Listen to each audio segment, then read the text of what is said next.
Hello বন্ধুরা, welcome back to my channel. আমি রনি। আজকে আমি চলে এসেছি একটা নতুন ভিডিও নিয়ে। তো তোমাদের একটা ফল দেখাবো, যে ফলটির নাম হচ্ছে ম্যাঙ্গোস্টিন।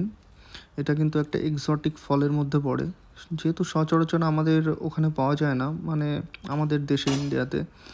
তো উম, আমার সেভাবে খাওয়ার কোনো সৌভাগ্য হয়নি। তো এখানে আমি কিছু মার্কেটিং করতে গেছিলাম রিসেন্ট। তো আমার চোখে এই ফলটা পড়ে, কজ আমি অনেক আগেই ভিডিওতে দেখেছিলাম বহুবার অনেককে খেতে। তো এবার যেহেতু আমি দেখেছি, দেখা মাত্র আমার এই লোভ সামলাতে পারিনি। সো ফলটা আমি নিয়ে নিয়েছি। সো আমিও প্রথমবার ফলটা টেস্ট করে দেখবো, দেখা যাক কেমন হয়। বাট এর যে আউটার শেলটা হয় এটা কিন্তু খুবই হার্ড। আর এর ভেতরে এরকম 5টা কোয়া হয়, 5টা থেকে 6টা কোয়া হয়। তো দেখতে পাচ্ছি একটা বড় কোয়া আছে, যেটা এটার মধ্যে একটাই বীজ থাকে 5টা কোয়ার মধ্যে, যার বাকি যেগুলো আছে তাদের সেগুলোর মধ্যে বীজ থাকে না। তো ফলটা কিন্তু খুবই রসালো হয় ভেতরে। তো আমি এবার টেস্ট করলাম ফলটা।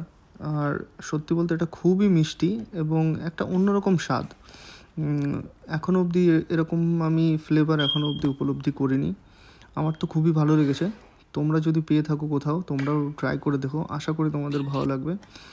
যদি ভিডিওটা ভালো লাগে, like, comment, share and subscribe করে দিও। See you, tata, next time আবার দেখা হবে।